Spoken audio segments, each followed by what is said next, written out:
Amaravati outer ring road నిర్మాణంలో కీలక అడుగు పడింది.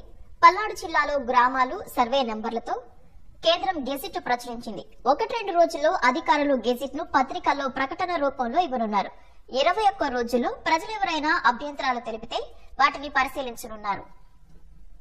అమరావతి ఔటర్ రింగ్ రోడ్ నిర్మాణానికి జిల్లాల వారీగా భూ సేకరణకు కేంద్రం గెజిట్లు ప్రచురిస్తోంది. తొలుత పల్నాడు జిల్లాలోని ఆయా మండలాలు, గ్రామాలు, సర్వే నెంబర్లు, రైతుల పేర్లతో గెజిట్ ను ప్రచురించింది. ఓఆర్ఆర్ ప్రాజెక్టుకు భూ సేకరణ చేయనున్నామని, ఆయా సర్వే నెంబర్లలో భూమి అవసరమవుతుందని తెలిపేలా గెజిట్ నోటిఫికేషన్ లో పేర్కొంది. పల్నాడు జిల్లాలోని 2 మండలాల్లో ఉన్న 12 గ్రామాల పరిధిలో చేపట్టబోయే భూ సేకరణకు సంబంధించిన వివరాలు అందులో ఉన్నాయి.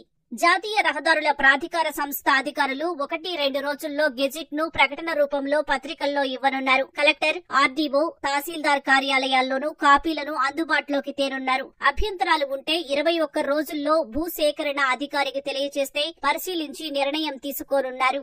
అమరావతి ఓఆర్ఆర్ 6 వరుసలతో 190 కిలోమీటర్ల మేర నిర్మించనున్నారు.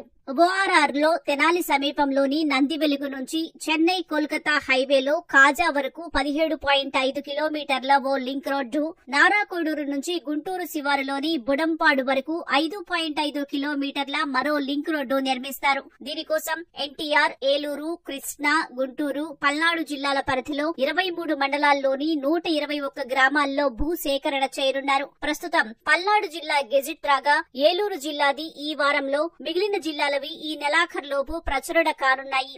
గెజిట్ లో గ్రామాల పేర్లు, సర్వే నెంబర్లు, రైతుల పేర్లు ఉంటాయి. ఏ సర్వే నెంబర్లో ఎంత విస్తీర్ణం సేకరిస్తారనేది మాత్రం క్షేత్రస్థాయిలో సర్వే చేసి పెగ్ మార్కింగ్ వేశాక తేలనుంది. ఆ వివరాలతోనే 3D నోటిఫికేషన్ జారీ చేస్తారు.